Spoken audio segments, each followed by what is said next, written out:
Muy bien. Bueno, agradecer la invitación de cada uno de ustedes y la participación también en este tiempo, justamente en una época tan difícil que nos ha tocado vivir a nivel mundial, también y a nivel local.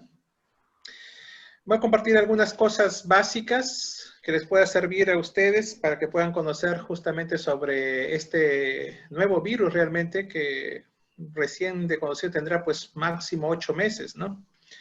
Ya que por primera vez se habló de él en el mes de diciembre del 2019. Por eso le he titulado SARS-CoV-2 Incertidumbre Mundial, ¿no? Hay muchas cosas que aún no sabemos de este virus y bueno, lamentablemente aparecen nuevas cosas y después de 2 o 3 semanas lo que pensábamos que era eficaz ya no lo es, ¿no? A través de los reportes o los estudios que se realizan. Bueno, lo que tenemos que hacer es empezar conociendo justamente al virus, ¿no? Saber qué es este virus, ¿no? Bueno, el coronavirus, de manera general le hemos llamado así, pero el coronavirus es una gran familia, es un conjunto de virus realmente, ¿no? Es una familia muy amplia de virus que puede provocar muchas patologías, ¿no? Desde problemas respiratorios hasta problemas intestinales, problemas del hígado, problemas cardiovasculares, ¿no? Y dos de los grandes virus o más conocidos o los que se hicieron muy famosos mundialmente fue justamente el MERS, que apareció en el año 2012 en el Medio Oriente, que se denominó MERS-CoV, y también el SARS-CoV, ¿no? Que apareció también en la ciudad de Guangdong, en China, en el año 2002. En esa época, pues solamente se escuchaba acá por Latinoamérica o por la zona de América, no llegó a extenderse como sí lo ha hecho el SARS-CoV-2, ¿no? Pero estos dos virus eran muy patógenos también, ¿no? Tienen una patogenicidad y una virulencia muy alta, pero sin embargo, solamente se localizaron en la China y bueno, la parte del Asia y llegó a Medio Oriente con la forma de MERS, ¿no? En el año 2012. Y de ahí no se supo nada más de estos patógenos, de estos virus, ¿no? Hasta el año 2019 que aparece una nueva cepa de coronavirus, ¿no? Y que nosotros lo conocemos como 19, ¿no? Debemos saber que los coronavirus son, valga la redundancia, un conjunto de virus que se encuentra ampliamente distribuido a nivel mundial, o sea, siempre han convivido con nosotros los coronavirus, sino que no han causado, ¿no?, las lesiones o las morbilidad o mortalidad que está causando actualmente el SARS-CoV-2, ¿no? Y como hemos mencionado anteriormente, pueden provocar muchas enfermedades, ¿no? Respiratorias, digestivas, hematológicas, hepáticas, neurológicas, ¿no?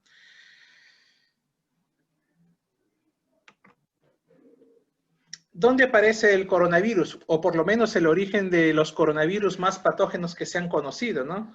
Como el SARS-CoV o el MERS y ahora el nuevo coronavirus, ¿no? Famoso SARS-CoV-2. Bueno, siempre han nacido casi en la zona del Asia y del Medio Oriente, ¿no? Se dice que el MERS, que apareció en el 2012, fue una enfermedad zoonótica, que quiere decir que se transmitió de un animal hacia las personas, ¿no? Fue un coronavirus que vivía, se dice, en los dromedarios, o sea, en los camellos, y bueno, de ahí se transmitió a las personas. En el caso del SARS-CoV, si queremos llamarlo SARS-CoV-1, ¿no? El famoso SARS en su época, el año 2002-2003, apareció por primera vez en la China, ¿no? Y se relacionó mucho con los murciélagos, ¿no? Con la ingesta de murciélagos. Bueno, sabemos que en China, pues, no sabemos si es por la densidad poblacional, pero allá comen de todo, ¿no? Todo lo que se mueva, creo que ellos lo ven como alimento, ¿no? Entonces, es una práctica muy común en la China, pues, de consumir estos tipos de animales extraños que acá, por lo menos en Latinoamérica, no se consumen, ¿no? Y esa fue la forma como se transmitió en esa época, el año 2012, el coronavirus conocido como SARS-CoV. En el caso del 2019, la transmisión, o mejor dicho, lo que se evidenció en la ciudad de Wuhan, ¿no? La aparición del primer caso justamente de una infección por el nuevo coronavirus, por el SARS-CoV-2, ¿no? O COVID-19, como quieran llamarle, se dice que apareció en el mercado justamente de esta ciudad de Wuhan, ¿no? No se sabe actualmente, hay muchas hipótesis de qué animal puede haberlo transferido o transmitido al hombre. Se dice que fue el pangolín, algunos dicen que es la serpiente, ¿no? Algunos dicen que también nuevamente fue el murciélago, o sea, hay muchas hipótesis, ¿no? Pero lo más probable es que sí, pues, ¿no? Haya sido una transmisión de este tipo por consumo o ingesta de animales, ¿no?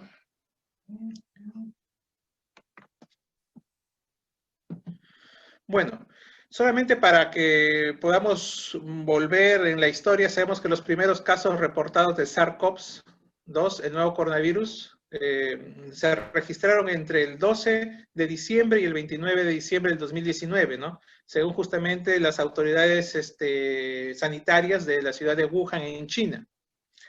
El 7 de enero recién del 2020 se confirma que era un nuevo virus, ¿no?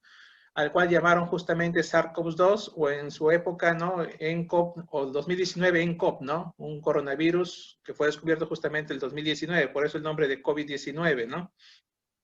Y que fue reportado pues como un nuevo coronavirus por la OMS en las primeras semanas de enero, pues, ¿no? Y el primer caso confirmado en Perú fue el 6 de marzo, ¿no? Y nosotros entramos en cuarentena, creo que, si mal no recuerdo, el 17 de marzo del 2020, ¿no? Y seguimos pues con esta problemática desde ese entonces, ¿no? Y que como ustedes de repente, algunos que puedan estar pendientes de cuántos infectados, cuántos contagiados hay en la actualidad, pues ya sobrepasamos un gran número, ¿no? Estamos por encima de los 300.000 infectados, ¿no? Y acá en La Libertad nos acercamos a los 30.000, ¿no? Y de los cuales ya prácticamente más de 2.000 personas han fallecido acá en La Libertad, siendo Trujillo ya el que encabeza justamente las estadísticas, ¿no? De la mayor cantidad de infectados. Luego le sigue en cuestión de distritos, le sigue pues La Esperanza, ¿no? El Porvenir, Florencia Mora, ¿no? Por ahí le toma la posa también Chepén, ¿no? La provincia de Chepén, ¿no?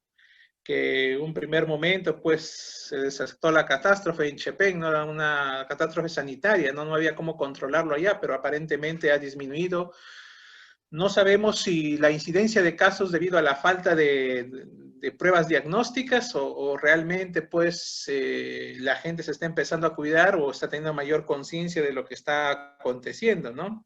Aunque en el caso de Trujillo no nos evidencia eso, ¿no? El caso de Libertad, hablando de manera general, ¿no? Porque los informes reportan de que no bajamos de los 400 infectados al día, ¿no? Entonces es una problemática en cuanto al Departamento de la Libertad, ¿no? Que creo que no ha sido muy bien manejado por nuestras autoridades, ¿no? Y creo que estamos actualmente como estamos, con mucha deficiencia en cuanto a material para protección del personal y material, pues, farmacológico para manejar muchas veces esta enfermedad. Ahora, ¿cómo se transmite el SARS-CoV-2 o el COVID-19, no? Entonces, acá tenemos que tener bien claro las cosas, ¿no? ¿Cómo es la transmisión?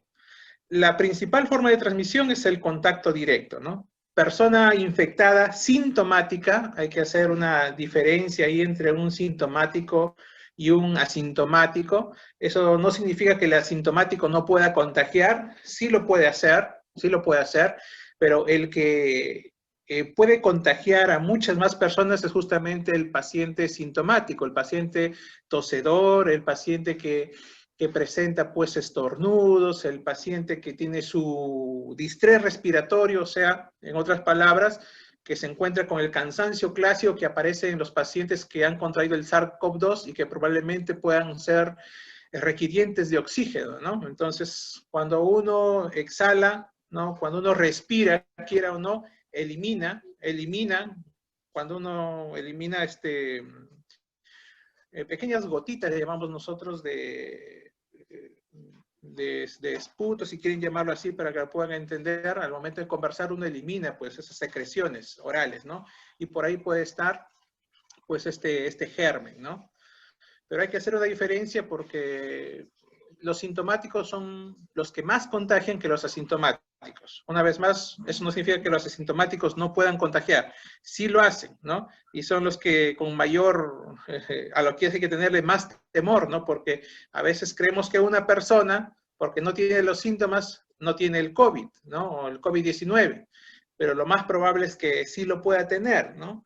Por eso se habla de distanciamiento social, por eso se habla de mantenerse en la casa y solamente salir cuando sea necesario, porque en este tiempo el personal de salud ya considera a todo paciente que llega, por ejemplo, al hospital como paciente sospechoso, tenga o no tenga la sintomatología.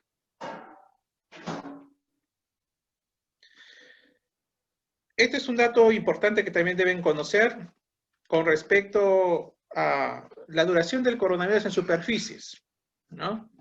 Se ha hablado mucho acerca de si el coronavirus entra por la vía digestiva, pero se ha establecido que es bien difícil, ¿no? Bien difícil que por la vía digestiva ingrese pues el coronavirus, debido a que los jugos gástricos pues destruyen justamente al coronavirus, ¿no? Y pues es bien difícil que a través de la ingesta de alimentos, ¿no? Se puede adquirir el coronavirus. Pero lo que sí es cierto es que en superficies puede vivir el virus, puede vivir. Por poco tiempo en algunos casos, por más tiempo en otros, pero puede vivir. No significa que uno se va a contagiar de repente por sentarse en una silla, ¿no?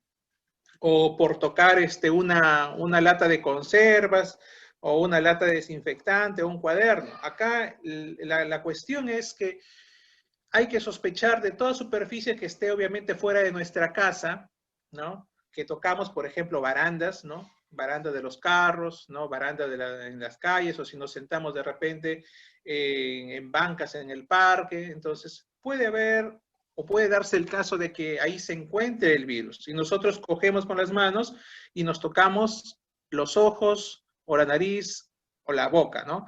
Entonces, esta transmisión es una transmisión, llamémosle indirecta, porque no fue un paciente o una persona contagiada la que tosió o estornudó y te transmitió directamente, sino fue un objeto, de repente una persona que tosió y puso la mano en la boca y tocó esa baranda, y tú fuiste y tocaste esa baranda y justo están los gérmenes, y lamentablemente por la falta de costumbre, cuando de repente nos pica un poco el globo ocular, uno va y se soba, ¿no? Se soba el ojo, ¿no? Se frota el ojo.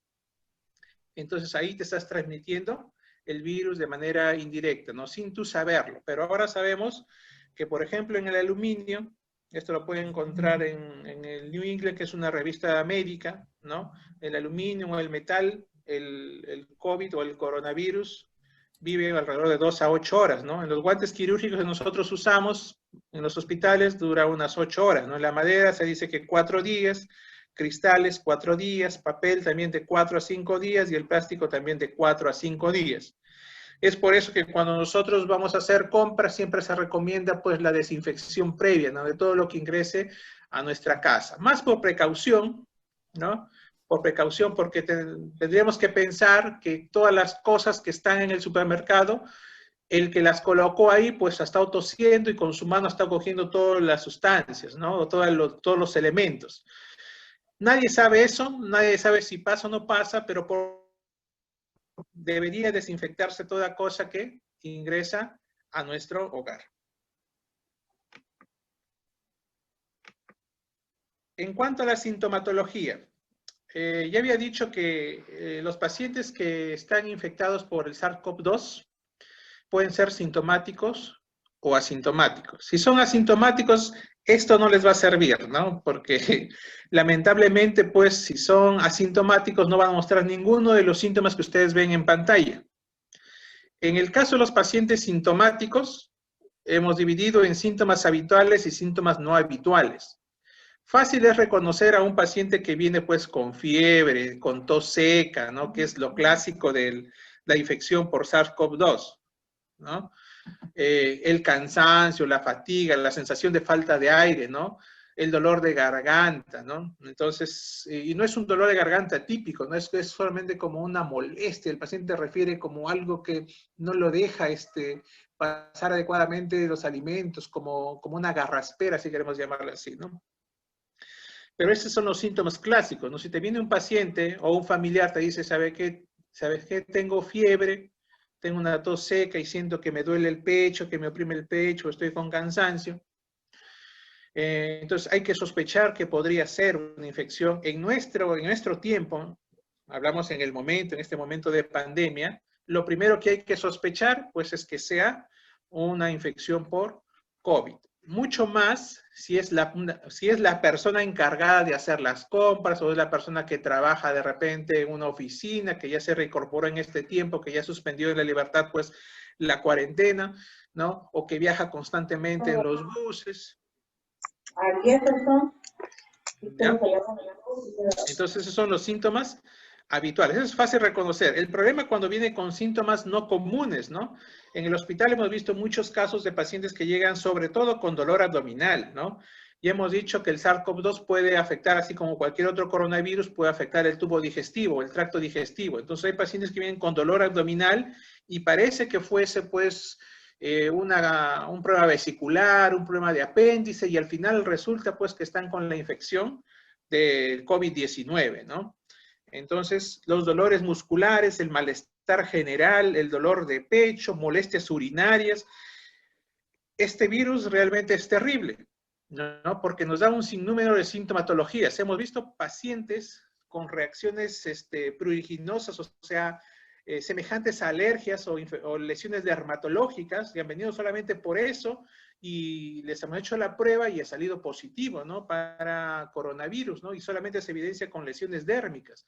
Hemos visto pacientes que han venido con parálisis facial, con hemiparesias, con debilidad de mitad de cuerpo, como si fuese un derrame, y se hace la prueba y son pacientes con infección de coronavirus, ¿no? Y está descrito en la literatura que el coronavirus pues, puede afectar a muchos órganos, riñón, corazón, sistema nervioso y sobre todo y principalmente el pulmón.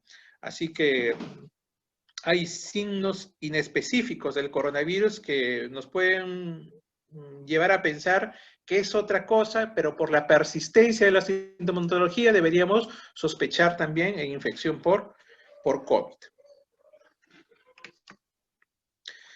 Para que puedan entender también rápidamente las fases de la enfermedad, porque acá hay muchas cosas que hay que entender, ¿no? Solamente para que lo conozcan, porque realmente el manejo de estas fases debe hacerlo única y exclusivamente un personal de salud, en este caso un médico, ¿no? Eso es uno de los mitos y verdades que vamos a ver más adelante, ¿no? El mito es que uno puede tratarse por sí solo, ¿no? Ese es un mito, ¿no? La verdad es que no lo puede hacer sin supervisión médica, ¿no? ¿Por qué? Por las siguientes razones, ¿no? Recuerden una vez más que hay un periodo conocido como periodo de ventana, que nosotros llamamos, ¿no? Si bien es cierto, un paciente puede tener la clínica clásica de infección por COVID y puede decir, de repente yo tengo coronavirus, ¿no? Y sin acudir a un médico me voy a un laboratorio particular y me hago la prueba para coronavirus, la famosa prueba rápida, ¿no? Y de repente me sale negativo y digo, ay, no, no es infección por coronavirus, es una infección de repente simple o un resfriado. Entonces tú te vas tranquilo, contento, y de repente eres de los afortunados, ¿no? Yo le llamo así de los afortunados que solamente tienen una simple clínica gripal, ¿no? Solamente estornudos, tos, dolor de garganta y no hacen otra sintomatología. Y bueno, pasa, ¿no? Como cualquier infección viral que tiene su ciclo, ¿no? De 7 a 10 días. Y pasa. Pero tú, como te sacaste tu famosa prueba rápida y salió negativo, entonces estuviste con papá, con mamá, abuelitos, primos, tíos, celebrando de repente la fiestita del menor de la casa, se reunieron ahí, como viven juntos o viven en casas próximas, y te contagiaste a todos, tú saliste muy bien, pero en 4 o 5 días ves a tu papá con su distrés respiratorio, que le falta el aire, llegando a hospitalización y de repente a incluso UCI, ¿no? Intubación y todo eso. Entonces hay que tener mucho cuidado. ¿no? Hay que tener mucho cuidado. La clínica es bueno que ustedes lo conozcan, pero hay que tener mucho cuidado con respecto al manejo, ¿no? Y al diagnóstico sobre todo. Los síntomas comunes, ya les vuelvo a repetir, son fiebre, tos seca, algunos, como digo, van a presentar sintomatología neurológica como pérdida del gusto, pérdida del olfato, van a presentar problemas intestinales como diarrea, dolor abdominal, ¿no? En la primera fase, la fase temprana. Como les vuelvo a repetir, los que tienen suerte o los afortunados seguirán con esos síntomas durante sus 7, 10 días posteriores y luego desaparecerá sin mayor problema. Pero aquellos que no son afortunados por tener de repente comorbilidades o por tener factores genéticos que lamentablemente los predispone a que esta infección sea más severa en ellos, entonces llegan a un estado crítico o grave, ¿no? Llegan incluso a ser requirientes de oxígeno. Por eso que acá nosotros vemos las fases del COVID, estadio 1, que es la infección temprana, donde aquí sí hay actividad viral, ¿no? El virus así como llega, se va por si acaso, pero ya deja todo un trastorno dentro del organismo, que nosotros le llamamos la respuesta inflamatoria, para que lo puedan entender, en términos médicos le llamamos la tormenta de citoquinas, que son unas sustancias que el cuerpo produce en su afán de defendernos de la nox o de la agresión del virus, ¿no? Entonces genera una respuesta que lamentablemente en algunas personas los lleva a un cuadro de disfunción o falla multiorgánica, ¿no? E incluso llegan, como les vuelvo a repetir, a estar en UCI intubados, ¿no?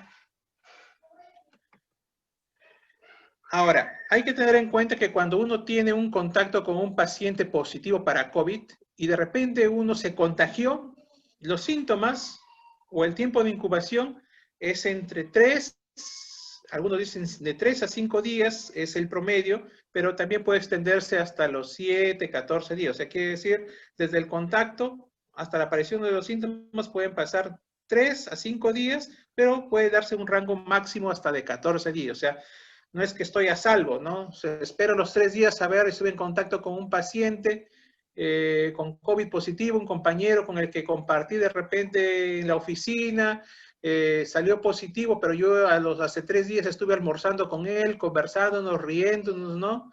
Ahí en el trabajo, y es un contacto directo, ¿no? Porque has compartido con él, ¿no?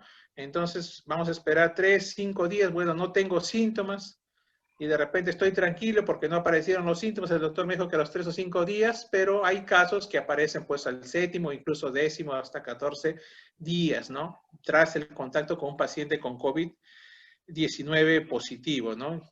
Ya sea por prueba rápida o por hisopado.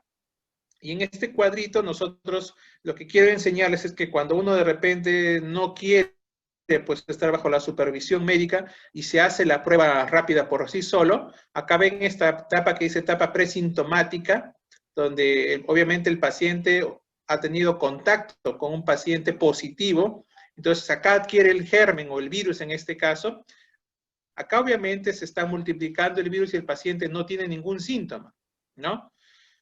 El PCR es escaso, ¿no? En nuestros hospitales, e incluso más que escaso en algunas clínicas es caro, ¿no? Te cobran 400 soles, creo, el PCR fuera de la consulta 200, 300 soles, todo te sale 700 soles en un promedio hacer el PCR, por eso que casi no se estila hacer el hisopado, ¿no? Nasofaringeo, la famosa prueba de reacción en cadena de la polimerasa que le llamamos nosotros.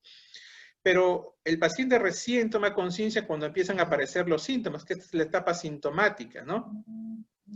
Y si se dan cuenta, el virus, que es la línea roja donde dice aislamiento viral del trato respiratorio, ¿no? Empieza a desaparecer desde iniciados los síntomas, más o menos una semana, 10 días desaparece del cuerpo. Por eso que se dice que el virus tiene su ciclo de 7 a 10 días. O sea, cuando iniciados los síntomas de 7 a 10 días, ese virus prácticamente, en la mayoría de casos, ha desaparecido. O sea, es indetectable ya para la prueba, en este caso para el PCR. Y recién el IgM, que es la formación de anticuerpos que nuestro cuerpo genera cuando ya ingresa o lo detecta el germen, en este caso el virus, recién aparece al 10º día o al 14º día, ¿no? Es por eso que cuando uno empieza con los síntomas, lo ideal es que se haga un PCR, o sea, una reacción de cadena de la polimerasa, un hisopado nasofaringeo, en otras palabras. Porque si se hace una prueba rápida, va a salir negativo. Cuando aparecen los síntomas, recién al quinto o séptimo día de aparecidos los síntomas, recién va a aparecer el IgM, que es el caso de la famosa prueba rápida. Si se lo hacen y bien aparecen los síntomas, no va a aparecer el IgM. Entonces, esa persona va a estar tranquila, no se va a sentir feliz porque no tiene, dice el coronavirus, pero no es que no lo tenga, de repente sí lo tiene por la clínica que presenta y tiene que estarse en aislamiento, obviamente, con su tratamiento sintomático, hasta que cumpla un promedio de 7 días para volver a repetir la prueba rápida y probablemente ahí se detecte el famoso IgM, salvo que cuente con los recursos necesarios para poder hacerse la PCR, ¿no? Y recién, ahí, como lo vuelvo a repetir, podemos ver si tiene o no tiene la infección por coronavirus. Y como le digo, es un riesgo, ¿no? Porque te sale negativo y tú estás con tus familiares y contagias a los familiares y aquellos que tienen factores de riesgo y ellos sí pueden ir mal, pues, ¿no? Evolucionar clínicamente muy mal. Entonces, en base a eso, hay que ver algunos mitos y verdades, pues, ¿no? Conociendo básicamente eso, podemos hablar ahora de mitos y verdades, ¿no? Como yo lo puse en un inicio, esta es una incertidumbre mundial, ¿no? Actualmente no hay tratamiento profiláctico, ¿no? Por ejemplo, ese es un mito de que hay medicamentos profilácticos que te ayudan a proteger de la infección por COVID, ¿no? No existe la profilaxis, ¿no? No hay estudios que evidencian que alguna sustancia, algún producto sea profiláctico, ¿no? No es que yo tomo tal cosa y no me va a dar la infección por COVID, no me lo va a dar o me lo va a prevenir. Lo que sí en el caso, justamente le he puesto este producto que mucho se promocionó, ¿no? No solamente el ajo, sino también el jengibre, la cebolla y el limón y prepararse todo un extracto para poder tomarlo y protegerse del coronavirus. Estos productos son muy buenos, ¿no? Son alimentos saludables. Lo que hace es mejorar tu sistema inmunológico, ¿no? Como todos los productos vegetales, ¿no? Ajo, quión, limón, cebolla, ¿no? Y tantos otros vegetales que existen, ¿no? Te ayudan cuando tú los consumes a mejorar tu sistema inmunológico, pero eso no significa que no vas a tener infección por COVID, ¿no? No porque yo tome mi extracto o mis infusiones de ajos, de quión, de cebolla, de limón, me salga a la calle, me exponga a ver que venga el coronavirus, no significa que no te va a dar, ¿no? Solamente mejora tu sistema inmunológico. Entonces, es un mito que el ajo, el quión, la cebolla, el limón, ¿no?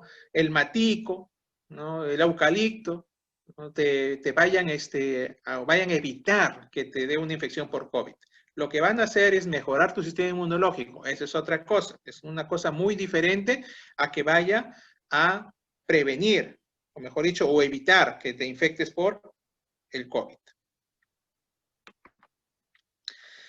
Otro que estuvo muy de moda también, ¿no? Enjuagarse la nariz con solución salina, ¿no? Y hacer gárgaras con enjuagues bucales, ¿no? Hacer gárgaras de sal, ¿no? Gárgaras de bicarbonato, ¿no? Es una buena higiene, se utiliza para eliminar ciertas bacterias de la boca, ¿no?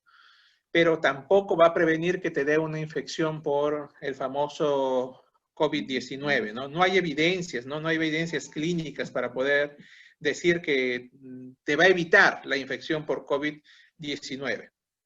¿De acuerdo? Recuerden que las micropartículas cuando uno estornuda, las inspira, ¿no? Entonces puede ingresar directamente, sin necesidad de quedarse en las fosas nasales, directamente a nivel alveolar, ¿no? A nivel bronquial. Entonces, puede ser que una parte se quede a nivel de las fosas nasales, ¿no? A nivel de la faringe. Y bueno, si tienes sus enjuagues, puedes eliminar. Pero cuando uno inspira, ¿no? Entonces ese aire ingresa con las partículas o con los gérmenes, ingresa y llega hasta nivel bronquial y alveolar. Pues y ahí no te puedes echar ni Listerine, no te puedes echar pues agua con sal o agua con bicarbonato, ¿no? Que llegue hasta nivel bronquial o alveolar. Otro mito es con respecto a los antibióticos, ¿no? Tengo la sospecha de COVID y tomo antibióticos, ¿no? Tomo acitromicina, ¿no? Entonces, la acitromicina tiene su principio, ¿no? Tiene su explicación del por qué se daba acitromicina, ¿no? Pero no es porque te vaya a prevenir o te vaya a curar de la infección por COVID, ¿no? El principio es otro. O sea, los antibióticos no te van a proteger ni van a evitar que te dé una infección por coronavirus. ¿Por qué? Porque es un virus. Los antibióticos es para bacterias, ¿no? Entonces no actúa sobre virus. No, no funciona. No hay antibióticos que funcionen sobre los virus. ¿Ya? Con respecto a las vacunas, ¿no? Se promocionó cuando empezó la pandemia la vacunación contra la influenza y la vacunación contra el neumococo, ¿ya? Entonces, ¿eso me va a proteger para la infección para COVID? No, no te va a proteger. Te va a proteger que tú te compliques con infecciones agregadas o sobreagregadas. O sea, si te dio el COVID, ¿no? Pero estás vacunado contra el neumococo o la influenza, lo que va a hacer es que disminuir el riesgo de que cuando el coronavirus afecte tu sistema respiratorio, tu tracto respiratorio, y disminuye su capacidad inmunológica, la capacidad inmunológica del tracto respiratorio, las vacunas van a disminuir el riesgo de que tú te infectes con neumococo, que es una bacteria, o con influenza, o el virus de la influenza, ¿no? Eso es lo que va a disminuir, ¿no? La capacidad de una infección sobreagregada, más no va a evitar que te dé la infección por COVID-19. Otro mito, ¿no? Lo que les comentaba en un principio, el mito es de que las personas creen que pueden tratarse por sí solas, ¿no? Es cierto que existe mucha información en la internet, ¿no? Existe mucha información en el YouTube y muchos otros lugares donde puede uno buscar información, pero no todo lo que se ve en redes sociales es verdad, ¿no? Es verdad.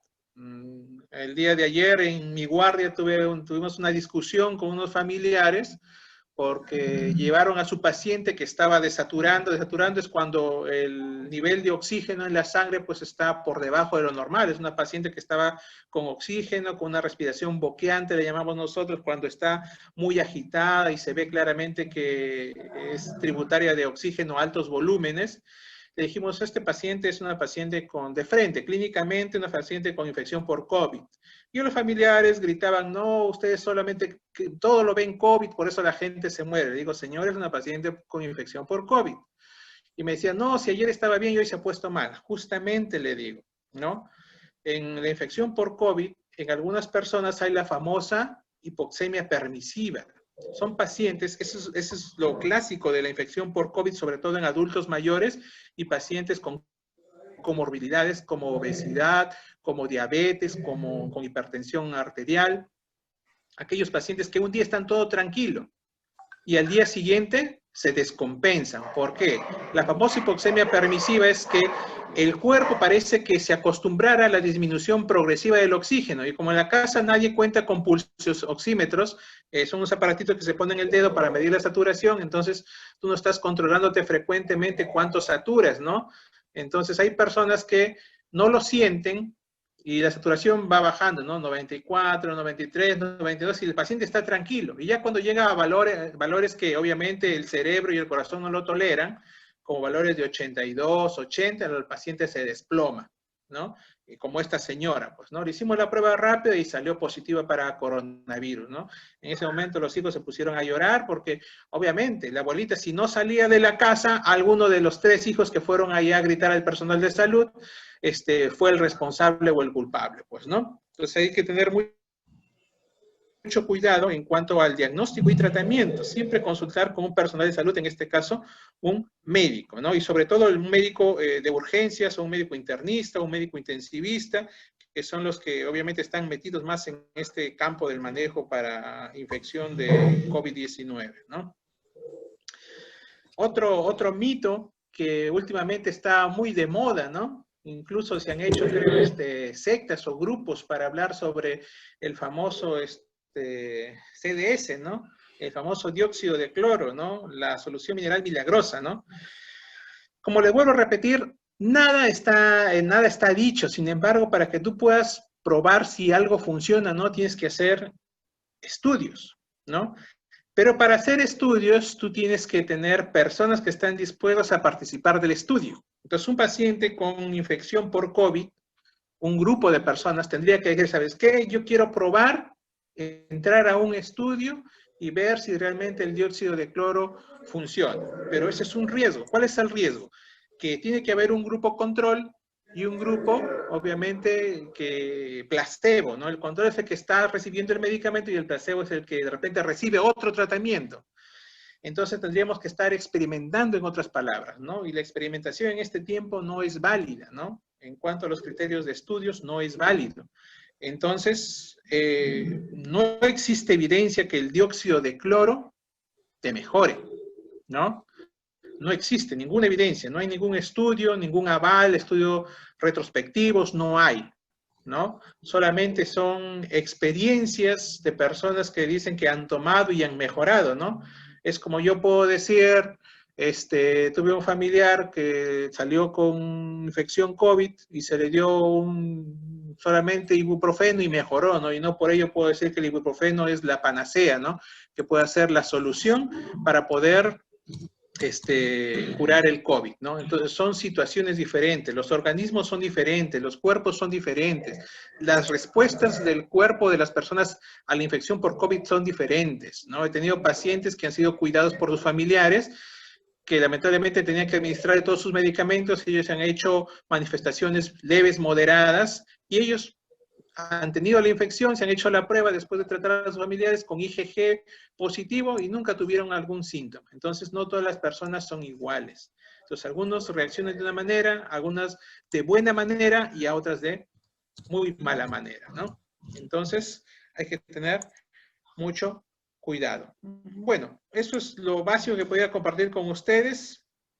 No sé si tienen alguna pregunta de repente, algún mito o algo que hayan escuchado ustedes que nos puedan compartir. Otro de los mitos muy comunes es que la mascarilla, por ejemplo, yo he escuchado en redes sociales y burlas que hacen a veces algunos personajes de salud con respecto a las mascarillas, ¿no? Que la mascarilla disminuye la oxigenación al cuerpo. Eso es mentira, ¿no? Está demostrado nosotros que paramos no solamente con una mascarilla, sino con respiradores. Nosotros tomamos la saturación de oxígeno y sigue siendo la misma con o sin mascarillas, ¿no? Lo del pulsioxímetro que les roba la huella digital, también eso es una mentira, no es algo extraño, ¿no? Y pensar que el termómetro infrarrojo también te destruye las neuronas, también es un mito muy, muy difundido, ¿no? Incluso todos los locales ya te toman la temperatura a nivel de la muñeca, ¿no? Que es una temperatura inexacta, pues, ¿no? Entonces, son mitos que se han dado en el transcurso de esta pandemia y lamentablemente, pues, hay que descartarlos y simplemente lo más ideal es que si uno tiene la sintomatología, acudir o conversar con un personal médico, ¿no? Para que pueda orientarles y para que pueda guiarles. Bien, muchas gracias.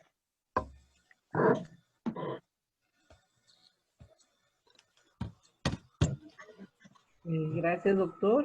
Algunas preguntas, por favor, los de la sala. Se ha hablado mucho de la ivermectina. Sabemos que siempre ha sido usado para enfermedades de los niños, me parece, para cuando tienen problemas de lombrices, ¿no? Y bueno, ivermectina de animal, ivermectina de humanos. Claro. Un médico que pasó esta situación del COVID, dice que había atendido a 1.200 pacientes, dio su declaración en la República y manifestó, claro, daba la necesidad que habían utilizado la ivermectina y había sido bastante favorable, ¿no? Y muchas personas están comprando y prefiero tenerlo en casa. Recuerdo que mi esposo me decía, hay un señor mayor de edad que caminaba y le decían, señor, por favor, acá hay COVID. No, ya me tomé la ivermectina. La ivermectina tiene una duración de 18 horas. Ahora, ¿qué efectos adversos tendría la ivermectina en las personas? Sabido es que todos los medicamentos tienen sus efectos colaterales y bueno, es una recomendación de que siempre con consulta médica. ¿Nos podría precisar, doctor? Claro. Claro, con respecto a la ivermectina, ¿no? justamente escuchando una ponencia de un maestro mío, un infectólogo, el doctor Alex Castañeda, Sabogal, todo es variable en este tiempo. ¿Qué significa variable? En un primer momento, nosotros estábamos felices, ¿no? Porque se había mencionado en algunos estudios, sobre todo estudios chinos, inicialmente que la hidroxicloroquina era la solución para el coronavirus, ¿no? El COVID-19, la famosa hidroxicloroquina que en el Perú se usa desde hace mucho tiempo. En el Perú la hidroxicloroquina se utiliza hace mucho tiempo, lo utilizamos para malaria, por ejemplo, ¿no? Entonces, en la sierra y en zonas donde hay justamente endemia de malaria, nosotros lo utilizamos, pues, ¿no? Y los pacientes no tienen ningún efecto adverso, no han presentado nada, ¿no? Se dice que el peruano es recio, pues, ¿no? Hay medicamentos que a nosotros lo usamos como cloranfenicol, metamizol, ¿no? Y no nos pasa nada, ¿no? Pero utilizan en pacientes asiáticos, europeos, los pacientes de Estados Unidos y les causa muchos problemas, ¿no? Entonces, de repente, por nuestra ascendencia, ¿no? Una combinación de muchas razas, ¿no? De repente, por eso nos ha hecho tan fuertes, ¿no? Recios a muchas cosas, ¿no? Por ejemplo, en el caso de la hidroxicloroquina, en un inicio se creía que era la solución, ¿no? Y nosotros estamos felices porque era lo que teníamos acá en grandes cantidades, ¿no? Pero conforme ha pasado el tiempo, ¿no? Conversando y escuchando algunas ponencias del maestro infectólogo, el doctor Alex Castañeda, han salido justamente estudios, ¿no?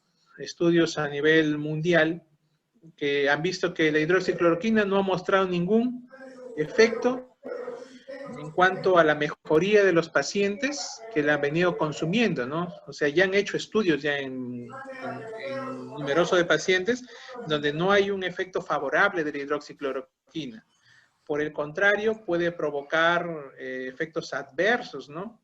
En cuanto a al retraso del diagnóstico, por ejemplo, o de la severidad que puede presentar un paciente con infección por COVID. Por eso que nosotros ya también hemos dejado de administrar la hidroxicloroquina, ¿no? Que en un primer momento sí lo dábamos, ¿no? Y de repente a algunas personas sí les funcionaba, en otras tal vez no lo sabemos, como les digo. La infección por coronavirus es una incertidumbre total, ¿no? Entonces puede ser que si no le damos hidroxicloroquina igual iban a mejorar, ¿no? Lo mismo sucede con ivermectina, ¿no? Sino que felizmente la ivermectina, decimos felizmente, no han hecho estudios, ¿no? O sea, estudios comparativos como sí lo han hecho con hidroxicloroquina, ¿no? Porque hidroxicloroquina estaba más difundida a nivel mundial. En cambio, ivermectina, como solamente son pocos los países que lo utilizan, por ejemplo, Perú, Bolivia, ¿no? Entonces tú te vas a otros países y no hay dentro de sus protocolos de manejo la ivermectina. ¿Pero por qué se empezó a utilizar la ivermectina? Porque la ivermectina es cierto, es un antiparasitario que se empezó a utilizar en África realmente, ¿no? Para tratamiento de las parasitosis allá en el África. Pero ¿por qué se empezó a utilizar? ¿No? Porque hubo un estudio que se hizo in vitro. In vitro quiere decir en unas placas Petri, ¿no? Entonces se colocó ahí cepas de coronavirus y se aplicó pues la ivermectina y se vio que no había ya replicación, o sea, disminuía la replicación viral, ¿no? Pero se necesitaban, para poder provocar eso mismo en la persona, en el hombre, tendría que ser grandes dosis, ¿no? Para poder evitar la replicación. Así que en este estudio se estableció de que dando de repente la cantidad de una gota por kilo de peso, en el caso de la ivermectina de uso humano, porque también hay de uso veterinario, entonces podría haber una mejoría, pues, ¿no? Y nosotros empezamos también a utilizarlo, ¿no? La famosa ivermectina, que no ha sido aprobada en otros países, o sea, realmente solamente se ha hecho el estudio en algunos países de habla hispana, ¿no? O sea, mejor dicho, el uso, ¿no? Y se sigue usando, ¿por qué? Porque no hay ningún estudio tampoco que refute, ¿no? La efectividad de ivermectina. Pero tampoco hay un estudio que avale, ¿no? Su efectividad. Pero sin embargo, por ser un antiparasitario, que el principal efecto adverso que puede provocar si se da en las dosis adecuadas es diarrea, ¿no? Porque si también le das en dosis tóxicas puede provocar toxicidad neurológica, ¿no? Entonces, la dosis ideal o establecida para tratamiento parasitario siempre ha sido de 1 gota por kilo de peso, ¿no? Y en el caso de la infección por COVID se da por 2, máximo 3 o 4 días. Y como bien lo ha mencionado, la ivermectina solamente tiene un tiempo de acción de 12 a 18 horas. Entonces, si yo tomo hoy día ivermectina, solamente me va a proteger 12 o 18 horas, ¿no? Si lo queremos tomarlo como profiláctico. O sea, más el tratamiento profiláctico que están generando algunas autoridades es más, me parece a mí, que es más por cuestiones políticas, de ganar puntos, ganar votos, ¿no? Pero no existe ninguna evidencia hasta ahorita de algún medicamento o fármaco que te dé una capacidad preventiva para la infección para el SARS-CoV-2, ¿no? O sea que si yo tomo ivermectina hoy día, nunca me va a dar el COVID, eso es mentira, ¿no? Porque su tiempo de acción es de 12 a 18 horas. En todo caso, nosotros lo damos sí en pacientes que tienen la sintomatología, ¿no? Porque es una etapa aguda, ¿no? Que bueno, si funcionaría, lo haría pues porque estamos en una fase aguda de la enfermedad. Pero ya no funciona después de iniciar los síntomas de pasados 10 días, porque como ya vimos, el virus solamente está en nuestro cuerpo un promedio de 7 a 10 días, ¿no? Así que si le das ivermectina de acá a 10 días de iniciar los síntomas no va a funcionar porque según las investigaciones el virus ya dejó el cuerpo, por decirlo así. Entonces no te va a funcionar. Si se usaría, debería usarse con los síntomas iniciales, ¿no? La famosa ivermectina, que como lo voy a repetir, aún la seguimos usando, ¿no? Pero en pacientes con sintomatología, ¿no? Más no como profiláctico. Listo. ¿Alguna pregunta? Doctor, una persona que estuvo contagiada con COVID, ¿puede recaer o contagiarse nuevamente? ¿Y qué sucede en el organismo? ¿El virus va a estar permanente, latente? No. Como le vuelvo a repetir y creo que les mostré una imagen, a poder compartirles nuevamente, lo voy a poner acá.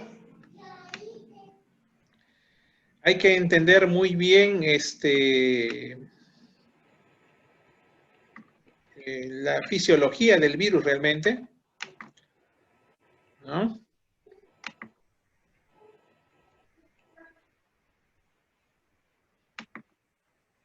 A ver, vamos a ver, para que lo puedan ver.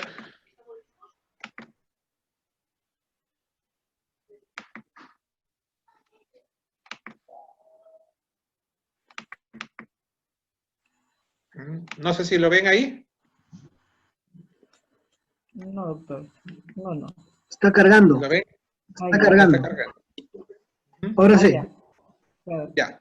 Entonces, acá, donde ustedes ven, va a ser lo más grande, a ver si se puede. Ahí está. Acá dice aislamiento viral en el tracto respiratorio. Si ven acá en la leyenda, y es la línea de color rojo, esta de acá. Entonces, uno adquiere el virus más o menos por esta etapa. Acá aparece en toda la curva superior, llamémosle acá en la meseta superior, aparece la sintomatología.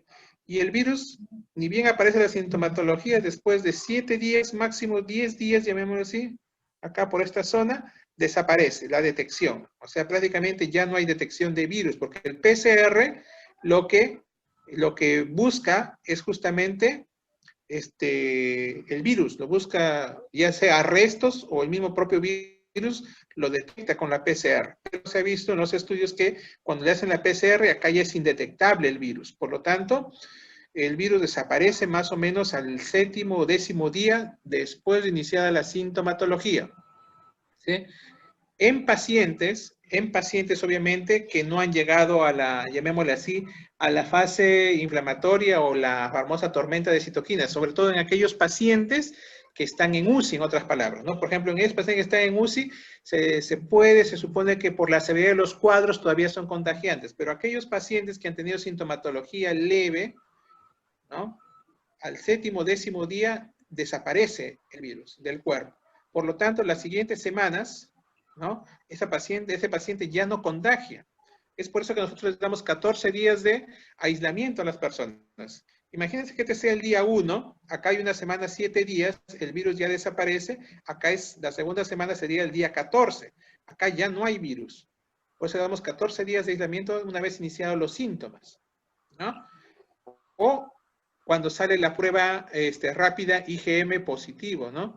Sale IgM positivo, entonces les damos 14 días de aislamiento, ¿no? Según protocolo. Por ejemplo, acá aparece el IgM, pero de todas maneras le damos 14 días por precaución. Y entonces, como ven, desde este 14 días de iniciar los síntomas hasta 14 días que sería acá, si solamente tiene IgM positivo, ya han pasado un tiempo largo donde el paciente prácticamente ya no tiene, ¿no?, la carga viral. Entonces, por lo tanto, no sería contagiante. El virus no está latente, o sea, no es que permanece en nuestro cuerpo escondido. No, no está latente. Ahora, ¿la persona puede reinfectarse? Sí, sí puede reinfectarse, ¿no? Hay estudios en donde se dice que las personas con sintomatología leve, si bien es cierto, generan anticuerpos. Ahora, ¿qué son los anticuerpos? Son sustancias que cuando reingresa nuevamente este agente llamado virus, coronavirus, cuando ingresa, el cuerpo ya lo detecta inmediatamente porque tiene estas sustancias que detectan al virus y lo atacan y lo destruyen rápidamente y se supone que ya no me da la infección y estoy protegido, ¿no? Entonces, los estudios dicen que existe una protección de 3 a 6 meses nada más, ¿no? Se ha evidenciado de que personas que han tenido la infección han vuelto a recaer y que la protección máxima sería de 3 a 6 meses, pero no es seguro, ¿no? Es una hipótesis. Así como es una hipótesis, ¿no? Porque han hecho estudios o están haciendo aún estudios de que la persona que tiene síntomas leves o aquellos que han sido asintomáticos, sus inmunoglobulinas o sus anticuerpos son más débiles que aquellos que sí han hecho los síntomas. O sea, en otras palabras, una persona asintomática, si se vuelve a reinfectar, sus síntomas pueden ser más severos que una persona que ha tenido síntomas leves moderados, ¿no? Y que una persona con síntomas leves o moderados que ha hecho anticuerpos puede tener mayor inmunidad o mayor resistencia a reinfectarse por un tiempo más largo, ¿no? Pero eso son hipótesis, por eso que hay que cuidarse, ¿no? O sea, si ya te dio el COVID, eso no significa que no te vaya a dar.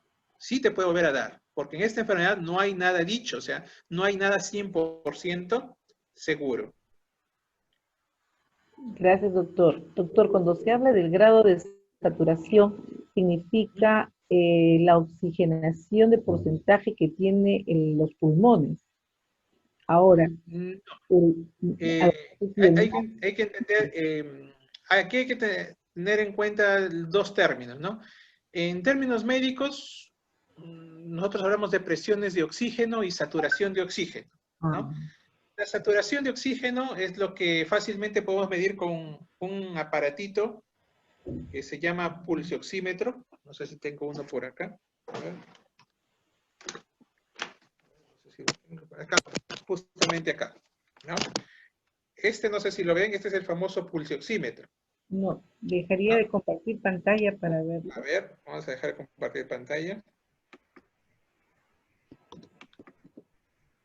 Ya. ¿Listo? Entonces, este es el famoso pulsioxímetro, ¿no? Que es un aparatito que mide saturación y frecuencia cardíaca, ¿no? Entonces, este aparatito solamente se coloca en el dedito y mide valores, ¿no? No se ve, doctor. ¿Ahí? No. Tendría que compartir pantalla. ¿Dejo de compartir pantalla? No, se dejó de compartir los PPTs. Ahora nuevamente comparta pantalla para que nos muestre. O si no, ahí Sí, creo que sí se puede observar. Sí, ya se ve. Sí se ve, doctor. Sí. Ya, entonces este es un pulsioxímetro. Sí. ¿Sí se ve? Sí se ve. Ahora sí se ve. Ya, entonces este es el famoso pulsioxímetro, ¿no? Entonces, es un aparato que se coloca en el dedo. El número más grande es la saturación. Por ejemplo, yo saturo ahorita 97%. La saturación normal es de 95 hacia arriba, ¿no? Y mi frecuencia cardíaca, porque estoy emocionado ahorita, es 98, ¿no? Frecuencia cardíaca, ¿no? Normalmente la frecuencia cardíaca va de 60 a 100, la frecuencia cardíaca normal. Entonces mide esos dos parámetros, este pulsioxímetro, ¿no? Y es útil porque obviamente, sobre todo nosotros que estamos expuestos a mucha carga viral, entonces constantemente estamos mirando la saturación por la famosa hipoxemia permisiva que les mencioné, ¿no? Que el paciente puede estar tranquilo, pero esta saturación, que es el número más grande, ¿no? Que en este caso marca 98%, entonces puede empezar a bajar sin que tú lo sepas. Entonces, por eso la necesidad de un pulsioxímetro. Entonces, ¿qué es la saturación de oxígeno? Simplemente la sangre transporta, obviamente la sangre está formada por glóbulos rojos y los glóbulos rojos transportan oxígeno. Entonces, esto es lo que mide el pulsioxímetro. Mide cuánto de oxigenación está transportando nuestra sangre, en otras palabras, ¿no? Entonces, por eso nos colocamos en el dedito y eso es lo que mide. Cuando está abajo, quiere decir que hay algo que está impidiendo que el oxígeno pase de los pulmones a la sangre, porque la sangre, al fin y al cabo, es la que lleva el oxígeno a todos los órganos. Entonces, cuando hay algo que está impidiendo el paso del oxígeno que ingresa al pulmón hacia la sangre, entonces se va a evidenciar en una disminución de la saturación de oxígeno. ¿Ya? Entonces, esa es la saturación. Cuando baja, menos de 95 hay que estar preocupados porque algo está pasando, ¿no? Sobre todo si una persona es joven. Y cuando baja menos de 90 ya hay que estar muy preocupados porque ese paciente lo más probable es que necesite oxígeno. ¿Sí? Doctor, acá hay unas preguntas. ¿Cuánto tiempo demora un paciente en recuperarse totalmente después de ser dado de alta? Muy, muy buena pregunta, ¿no?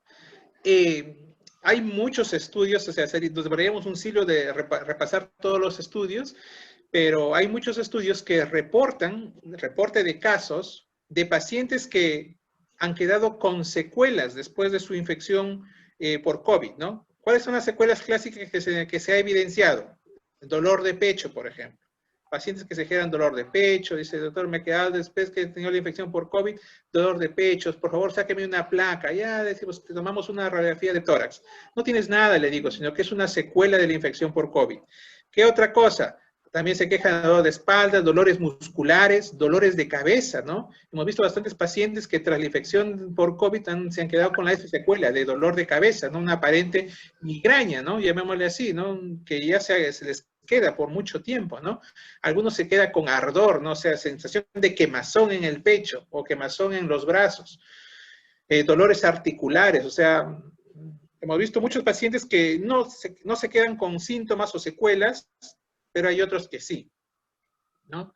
Que hasta ahorita siguen teniendo esas secuelas, ¿no? Y ya ha pasado desde que hemos empezado a manejar pacientes en el mes de prácticamente cuando todo se complicó, mes de marzo está todo tranquilo, llamémoslo así, controlado, marzo, abril, pero ya en mes de mayo se descontroló todo, ¿no? Entonces tenemos mayo, junio, julio, pacientes que todavía siguen teniendo dolores de pecho, dolores de cabeza, a pesar de que ya han sido dados de alta, ¿no? O sea que pueden permanecer con secuelas, sí.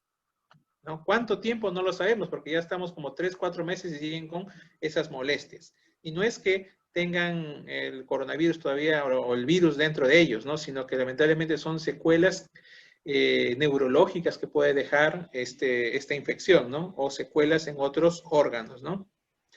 Incluso se ha reportado de que aquellos pacientes que terminan en requerimiento de oxígeno o incluso intubados posteriormente, se ha visto que han presentado lesiones cardíacas, ¿no? Son estudios recientes que están apareciendo, ¿no? Tras la evaluación de los pacientes, que hay lesiones a nivel del corazón, ¿no? Y que no sabemos qué consecuencias le va a traer a la larga a estos pacientes, ¿no? Pero de que sí se han encontrado lesiones cardíacas en pacientes que han presentado infección COVID moderada severa, ¿no? Ahora, por ahí leí también una pregunta de un paciente puede estar asintomático y de la noche a la mañana empezar a desaturar o descompensarse? Sí. Sí. Como le vuelvo a repetir, en la infección por COVID, las manifestaciones son diferentes en las personas. No todos hacen tos, no todos hacen fiebre, no todos hacen dolor de garganta, no todos hacen dolor de cabeza, no todos hacen diarrea. Hay personas que debutan con desvanecimiento. No se desvanecen, uno no sabe por qué, se le toma la saturación y están con 82, 84 de saturación. Entonces, hoy día puedes estar bien y mañana puedes estar mal, sí, sí puede haber casos. Ya lo experimentamos varias veces, anoche tuvimos un caso, como le volví a repetir a esta abuelita, que los hijos decían que estaba bien el día anterior y que de un momento a otro se le bajaba la presión y empezó a respirar mal, ¿no? Y era COVID, ¿no? ¿Alguna otra pregunta? ¿Cuál sería la terapia de recuperación de un paciente que ya tuvo COVID? Eso va a depender, ¿no? Eso va a depender. Si fue un paciente con una infección leve, la infección leve quiere decir que no ha habido un compromiso prácticamente pulmonar, ¿no? Solamente ha tenido la sintomatología gripal que puede tener cualquier infección de la familia de los coronavirus, ¿no? Puede ser gripe, tos, dolor de garganta. El problema es cuando hay afectación pulmonar, ¿no? Porque puede dejar lesiones pulmonares que a la larga se pueden hacer lesiones fibróticas, ¿no? Como cicatrices en el pulmón, ¿no? Sobre todo aquellos que ha habido gran lesión pulmonar, un 30, 40% de lesión pulmonar, ¿no? Entonces, en este caso, como cualquier paciente post-infección, ¿no? Respiratoria, ¿no? Se hace terapia, la famosa terapia respiratoria, ¿no? Entonces, la famosa terapia respiratoria tenemos equipos para hacer fisioterapia respiratoria, ¿no? Son unos pequeños equipos, bueno, eso lo damos en el seguro, le damos una especie de tubitos con una pelotita para que ellos puedan soplar y ejercitar el pulmón, ¿no? Pero esa es la famosa fisioterapia respiratoria, ¿no? Ayudar al pulmón a expandirse, ¿no? ¿De acuerdo? Pero eso es en casos de pacientes que han tenido afectación pulmonar. Después, en aquellos que lamentablemente se quedan con secuelas como dolores, simplemente manejar los síntomas, ¿no? No hay otra cosa, o sea, no hay nada que te pueda quitar, pues, el dolor de cabeza persistente. Simplemente habrá que observarlo hasta cuándo permanece con ese dolor, ¿no? Igual que el dolor de espalda, dolor de pecho de muchos pacientes que se han quedado con esas secuelas. Simplemente tratar la sintomatología. Solamente la fisioterapia respiratoria es para aquellos pacientes que han tenido una infección por COVID con afectación pulmonar moderada severa, ¿no? Doctor, en cuanto a las secuelas que puede dejar el COVID, el dolor de amígdala y garganta, ¿tendría que ir a un especialista, a un otorrinolaringólogo o cómo? No, lamentablemente nosotros nos ha cogido la infección por COVID o la pandemia justo entrando al otoño y el invierno, ¿no? Entonces, ahí hay como que el diagnóstico se nos hace más difícil, ¿no? Porque en esta época es la época de las infecciones respiratorias, ¿no? Entonces, cuando se acababa entre otoño e invierno con los cambios bruscos, por ejemplo, ahorita hace un frío terrible, ¿no? Nosotros que estamos en el hospital, terminamos con la garganta mal, ¿no? No tenemos pues un lugar pues donde una vez que nos enropamos no podemos ir a ningún otro lado, pues, ¿no? Entonces tampoco podemos estar en el ambiente mucho tiempo, así que salimos a la parte exterior y en la parte exterior pues es un frío congelante, ¿no? Entonces terminamos con las molestias a nivel de la garganta y ya pensamos que tenemos infección por COVID, ¿no? Pero es por el mismo clima, ¿no? Entonces había que diferenciar, ¿no? Diferenciar si esa molestia es por el cambio de temperatura, personas que tienen ya problemas de por sí, problemas a nivel faringio, laringio, o que duermen con la boca abierta, o que sufren de problemas alérgicos, ¿no? Habría que diferenciar si realmente es una secuela, ¿no? La infección por COVID, ¿no? Ahora, la tos sí puede quedar como secuela, se puede ir en un mes, 2 meses, ¿no? O sea, paciente después de una infección por COVID puede persistir la tos, sí puede persistir su tos, ¿no? Y no por eso significa que aún siga con la infección, ¿no? Pero puede persistir la tos esporádica, ya no persistente como antes, pero sí una tos que molesta, ¿no? Y para eso será sintomáticos, ¿no? Doctor, ¿se puede recomendar alguna vitamina en la recuperación del COVID?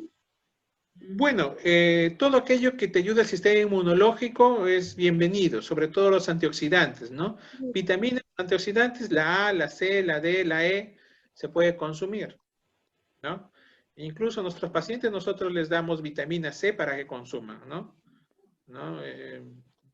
No es que te cure el COVID, pero por lo menos te va a proteger el sistema inmunológico y va a proteger o fortalecer el sistema respiratorio, ¿no? Recuerden que la vitamina C, la vitamina A protegen o fortalecen el sistema respiratorio de las personas, ¿no? Se recomienda esas vitaminas para protección del tracto respiratorio. Y obviamente todas las vitaminas aumentan tu sistema inmunológico, ¿no? Pero los más recomendables, vitaminas antioxidantes, ¿no? Que disminuyen también o retrasan un poco el envejecimiento celular, ¿no? Ya que muchas veces no consumimos muchas verduras, porque en las verduras están las vitaminas y minerales, ¿sí? Entonces, poder consumir suplementos vitamínicos lo pueden hacer, pero sobre todo A, C, D y E. Doctor, hay una pregunta también que están haciendo los colegas. ¿Es cierto que el usar mascarilla por tiempo prolongado nos perjudica, ya que respiramos toxinas? ¿Qué recomienda? ¿Es mito, verdad? No, eso es un mito, porque lo único que se elimina por la respiración es agua y CO2, ¿no? Las toxinas se eliminan por el riñón o por la vía enterohepática, ¿no? O sea, el hígado elimina toxinas y el riñón también, y a través del sudor, ¿no? Entonces, son las tres vías principales por donde se eliminan las toxinas, así que no se preocupen, no utilizar máscara por mucho tiempo. Tampoco les voy a decir que utilicen máscara incluso en su casa, salvo que ustedes sospechen de que han estado en contacto con un paciente con coronavirus y ustedes por protección a la familia quieren estar con mascarilla. Bueno, ¿no? Por ejemplo, en el caso de nosotros los médicos, ¿no? Nosotros los médicos después de nuestros turnos queremos abrazar a nuestros hijos, ¿no? Pero tenemos que estar aislados, ¿no? Yo personalmente cuando llego pues es todo un protocolo para ingresar al hogar y yo no visito a mis padres, pues, ¿no? No estoy en contacto con ellos, ¿no? Porque son adultos mayores. Y tengo dos hijas pequeñas, ¿no? Entonces, ellas siempre quieren estar junto a nosotros, pero por precaución, nosotros siempre con las mascarillas, ¿no? Ahorita estoy comprobando con ustedes mascarilla, pero mis hijas están en la sala ahorita, ¿no? Las protecciones del caso, pero no se preocupen de usar mascarilla cuando salen a la calle, ¿no? Lo que deben preocuparse, sí, en estar junto a personas que usan mascarillas de tela. Recuerden que no todas las mascarillas son protectoras, ¿no? No porque ustedes vean una persona en la calle con una mascarilla que le cubre la nariz y la boca, quiere decir que usted va a estar 100% protegido, ¿no? Porque no todas las mascarillas son las ideales para proteger, ¿no? Las mascarillas ideales son aquellas obviamente que impiden que se filtre a través de sus estructuras las partículas cuando nosotros tosemos, hablamos o estornudamos, ¿no? Cosa que no lo hacen, lamentablemente, hay personas que obviamente por cuestiones económicas no tienen y se fabrican pues sus famosos mascarillas de tela, nada más tela simple. Eso no lo protege ni a él, ni si él está enfermo, te va a proteger a ti, ¿no? Es por eso que es mejor el distanciamiento social. Yo recomiendo 2 metros, no recomiendo 1 metro, ¿no? Porque dicen menos de 1 metro, no. La recomendación que siempre le hago es que mantenerte alejado 2 metros de todas las personas, porque todas las personas son positivas. Tienes que pensar así, que todo el que te rodea cuando tú sales a la calle es positivo, porque si no piensas así, te puedes enfermar en cualquier momento. Y no todas las mascarillas son seguras, por eso no compren cualquier tipo de mascarilla, sino mascarillas que realmente te protejan, ¿no? Y lamentablemente las quirúrgicas que tenemos nosotros o que usamos nosotros, sí te protegen. Las N95, las KN95 certificadas también te protegen, ¿no? Y algunas especiales, pues que habría que ver quién las fabrica y si tienen la certificación por el Ministerio de Salud para ser usadas, ¿no? Pero no todas las mascarillas son protectoras, ¿ya? Y no te causan daño por si acaso. Gracias, doctor. Un colega pregunta, dice, ¿por qué los casos porcentuales de pacientes docentes COVID en su mayoría fallecen? Los protocolos establecidos. ¿Por qué los casos porcentuales de pacientes docentes, ha puesto resaltado, COVID, en su mayoría fallecen? ¿Los protocolos establecidos por la OMS tienen que ver con el monopolio farmacéutico? Ahí, ¿se refiere a pacientes docentes, profesores? ¿Se refiere así? Bueno, esa es la pregunta que está, supongo que sí. A los pacientes docentes, bueno, habría que haber un estudio que si están muriendo muchos docentes, ¿no? Hasta ahorita yo lo que llevo la cuenta es de, son más de 100 personal de salud a nivel nacional que ya han fallecido, eso sí llevamos la cuenta, el personal de enfermería también va por ahí, igual que personal técnico, ¿no? Igual que la policía, ¿no? Policía y nos llegó incluso a superar a nosotros, ¿no? En cantidad de muertos, pero era por la misma exposición que teníamos nosotros al manejar pacientes, ¿no? Los policías en la época de cuarentena murieron muchos porque obviamente tratando de controlar y evitar que salgan a la calle en horas que no estaban establecidas, se contagiaban, ¿no? Lo mismo sucedía con los médicos, ¿no? Entonces, el personal de salud, en otras palabras, ¿no? Enfermeras, técnicos, obstetras, ¿no? Muchos de ellos han muerto, pero más por el contacto directo con pacientes, obviamente, con alta carga viral, ¿no? En el caso de docentes, no sabría decirle si hay muchos docentes, porque hasta donde yo sé, ahorita todos los docentes están en clases virtuales, ¿no? Y habría que ver la forma como se contagiaron, ¿no? De manera virtual, porque los alumnos no están con ellos. No sabría explicarle en cuanto a los docentes, pero en cuanto a pacientes de por qué están muriendo muchos pacientes, por qué en la libertad sobre todo, porque el promedio nacional, si más no recuerdo, es 3-4%, pero a nivel de libertad el promedio es casi el 10%, 9% a 10% de mortalidad, y es una mortalidad alta si lo comparamos con la tasa de mortalidad a nivel mundial, que es 3%, la libertad tiene una tasa muy alta de mortalidad, ¿no?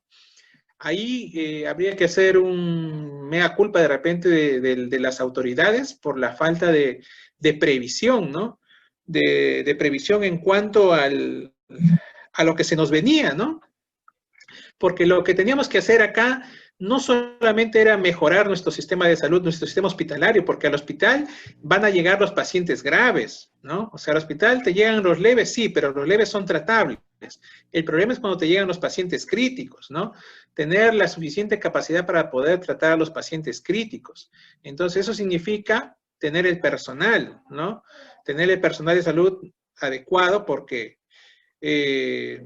por ejemplo, en mi hospital solamente somos activos hasta cuando empezó la pandemia, porque cuando salió todo esto, los personales con factores de riesgo, todo el personal salió. Entonces, muchos de ellos, médicos, ¿no? Médicos, sobre todo internistas e intensivistas, que son los que manejan, pues, sobre todo estos casos, ¿no? Porque no le voy a pedir a un cirujano que maneje a un paciente COVID o a un ginecólogo, ¿no? Ellos manejarán sus pacientes COVID gestantes de repente, ¿no? Pero ellos no me van a manejar porque no van a saber el manejo de un paciente, los trastornos de su medio interno, ¿no? De qué es lo que está pasando dentro de ellos. No es muy difícil porque no es su especialidad. Entonces, prácticamente éramos como 4 o 5 médicos que teníamos que manejar toda la avalancha que se nos vino en el mes de mayo y en el mes de junio, ¿no? Entonces, el personal fue uno. Por eso que después se dieron cuenta y empezaron a contratar a diestra y a siniestra mucho personal para que pueda, uno, descargar, ¿no? el estrés, ¿no? Por el cual ha pasado el personal de salud que estuvo inicialmente en la primera línea de batalla, si queremos llamarle así, ¿no? Entonces, me parece que ahí nuestras autoridades, sobre todo en la libertad, no hicieron una buena previsión de lo que se nos vino, ¿no? Porque no nos pasó como Loreto quizás, pero que allá pues morían en la puerta de los hospitales. Acá, en un principio sí, había personas que llegaban y fallecían porque obviamente llegaban en malas condiciones.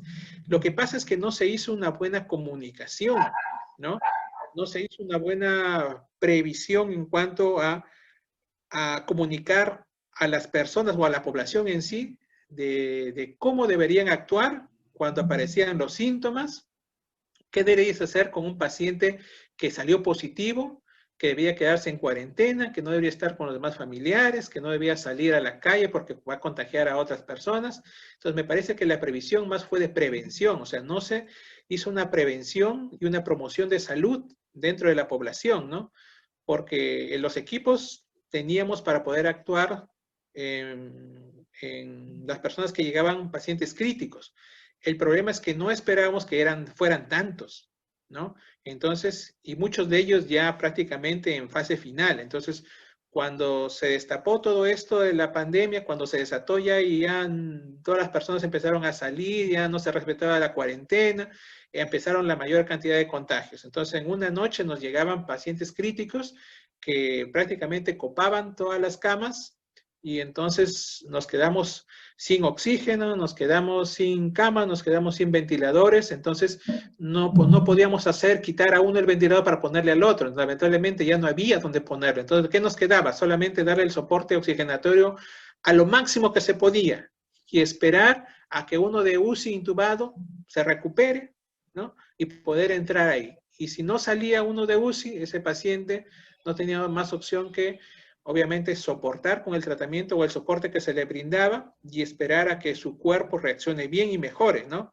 Y de lo contrario, pues, lamentablemente moría, pues, ¿no? Sobre todo los adultos mayores, ¿no? Que son los que más han fallecido en este tiempo, ¿no? Gracias, doctor.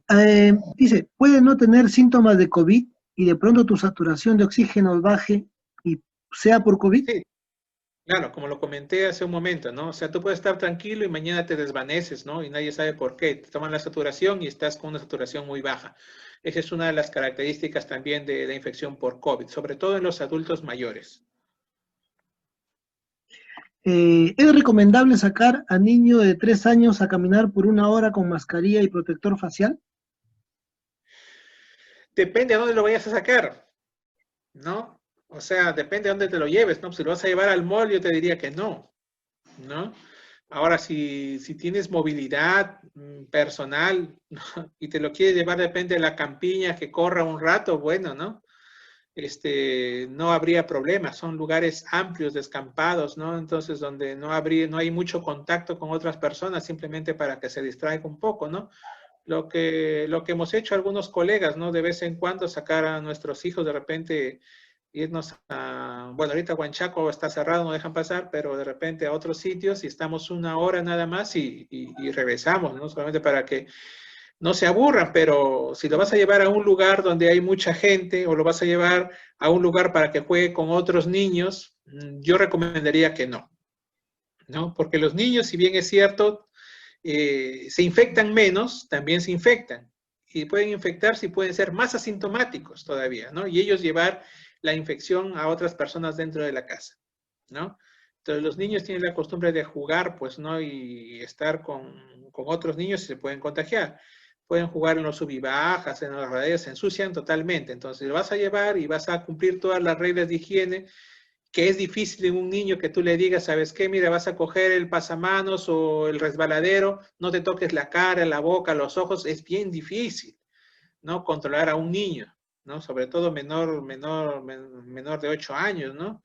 Entonces es bien difícil. La recomendación personal sería no, salvo que tú lo lleves con supervisión y lo vas a llevar y lo vas a llevar a caminar en un lugar donde no haya mucha conglomeración de personas o aglomeración de personas, y donde pues no tenga mucho contacto con superficies y que esté con la probabilidad de que pueda tocarse boca, cara, nariz, ¿no? Y pueda contaminarse, ¿no? Yo sí personalmente recomendaría que no, todavía no sacar a los niños a pesar de que ya están aburridos, pues, ¿no? Gracias. Hay una pregunta de una colega, dice, ¿cómo proceder con un paciente asmático en caso de ser contagiado? El paciente asmático es un paciente de riesgo, ¿no? Hay pacientes asmáticos que han respondido bien, o sea, felizmente han tenido una sintomatología leve, ¿no? Y han ido bien, pero también hemos tenido pacientes asmáticos que han ido mal, ¿no? Como es una infección y puede exacerbar el cuadro de asma, simplemente no dejar de utilizar los inhaladores, ¿no? O sea, seguir utilizando su salbutamol y seguir utilizando de repente, si utiliza bromuro hipatropio, seguir utilizando su bromuro hipatropio, o si sigue utilizando inhalador corticoide, seguir utilizándolo, ¿no? O sea, un paciente asmático no debe dejar de utilizar sus inhaladores, sobre todo si es que lo necesita, y sobre todo en esta época de frío, ¿no? O sea, no debe descuidarse. Y lo que sí, protegerse, ¿no? El paciente asmático debe evitar en esta época las bebidas frías, sustancias que tengan muchos colorantes o preservantes, sustancias alergénicas, ¿no? En este tiempo, ¿no? Pero sí, o sea, el paciente asmático se le maneja igual que un paciente común y corriente, con la diferencia de que se le coloca sus inhaladores, ¿no? Nada más, o sea, no hay otra cosa, ¿no? Los inhaladores tienen que persistir en un paciente con asma si es que lo necesita en este tiempo, ¿no? Gracias, doctor. Ahí también una pregunta, vamos concluyendo ya, creo, porque ya nos estamos exagerando el tiempo. Decía que, ¿cuántas veces se puede reutilizar una mascarilla, no? Ah, esa es una buena pregunta. Por ejemplo, las mascarillas quirúrgicas, ¿no? Las que usamos nosotros, solamente una vez, o sea, una vez al día la podemos usar. O sea, recuerden que ustedes hablan, tosen, pueden estornudar, la humedad, ¿no? Cuando uno respira, exhala, como les vuelvo a repetir, CO2 y agua, ¿no? Aunque no se sienta. Entonces eso puede disminuir la capacidad de filtración de las mascarillas, sobre todo las quirúrgicas, las simples que le llamamos nosotros, que sí protegen, como les vuelvo a repetir, pero es solamente de un uso, ¿no? O sea, no es que te va a durar 2, 3 días, ¿no? Salvo que tú solamente lo hayas usado, un ejemplo, ¿no? Me fui a la tienda y tuve que obviamente poner mi mascarilla y tuve que colocarme y me fui a comprar, ¿no? Y vengo y lo guardo en una cajita, en una bolsita y ahí lo tengo, ¿no? Pero obviamente que con las medidas de seguridad. Recuerden que la parte externa es la parte contaminada, esa jamás se toca, ¿no? Y si lo tocas tienes que lavarte las manos, ¿no? Lavarte las manos por 40 segundos con agua con jabón, que es lo ideal, ¿no? Jabón, bastante jabón que cubra toda la espuma, toda la mano, el dorso de las manos, entre los dedos y toda la parte distal de los dedos, pues, ¿no? Entonces recuerden que si utiliza una mascarilla y solamente es para ir a comprar acá, nada más, pues, ¿no? Entonces puedo reutilizar la mascarilla quirúrgica, puedo utilizarla, pero siempre y cuando la tengas bien cuidada, bien guardada, ¿no? Nosotros estilamos bolsas de papel y guardarlas ahí, ¿no? Cuando estamos, por ejemplo, en el hospital y nos toca ir a comer, ¿no?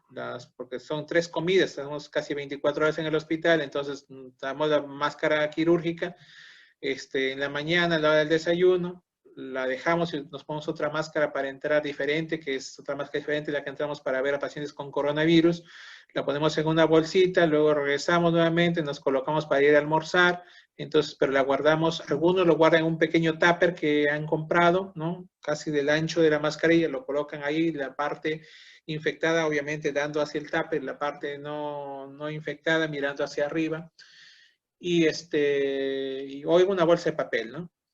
O si lo vas a cuidar, no lo vas a dejar tirada por ahí, entonces yo creo que la puedes reutilizar bajo esos criterios, ¿no? Pero estas mascarillas no son reutilizables, ¿no? Salvo las N95 que tal vez son más duraderas, pero no son, en el caso de ustedes, podrían reutilizarla, ¿no? Porque solamente salen y hacen compras, no es como nosotros que estamos expuestos prácticamente a diario durante todo el día a pacientes con coronavirus, en donde pues obviamente los gérmenes van a estar adosados en la parte externa, ¿no? Y para estar nosotros guardando esas máscaras es bien difícil, simplemente las desechamos. Pero si van a hacer solamente salidas, comprar rápido y regresar, yo creo que les puede servir, ¿no? Les puede servir 1, 2 veces, tal vez máximo 3, pero teniendo siempre los cuidados necesarios, ¿no? No tocar la parte externa y si lo tocan, tienen que lavarse las manos, pues, ¿no? Gracias. Doctor, 2 preguntas finales juntas ya para no abusar de su tiempo. Hay una colega que pregunta, dice, el PCR y el dímero D elevado en resultados de un examen de sangre, ¿lo puede tener por caso de COVID o también puede ser por otro tipo de problema de salud? Claro. Y la otra sería, de una vez para que de repente complemente ya junto, de manera general, ¿no? ¿Cómo actuar? ¿Cómo actuar si se sospecha que uno está infectado de COVID o algún familiar? ¿Cómo actuar? Ya. Gracias. Bueno, con respecto al PCR y el dímero D, el PCR es se llama proteína C reactiva, ¿no? Entonces, es una sustancia que, como su nombre dice, reactiva, o sea, va a reaccionar ante un proceso inflamatorio. Entonces, el PCR se puede elevar por un proceso inflamatorio. Entonces, ¿qué es un proceso inflamatorio?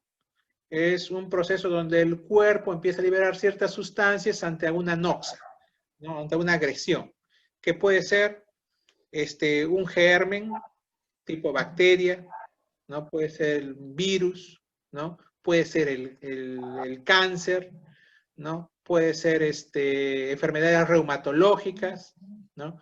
Puede ser traumatismos. Entonces, un PCR puede elevarse por muchas causas, ¿no?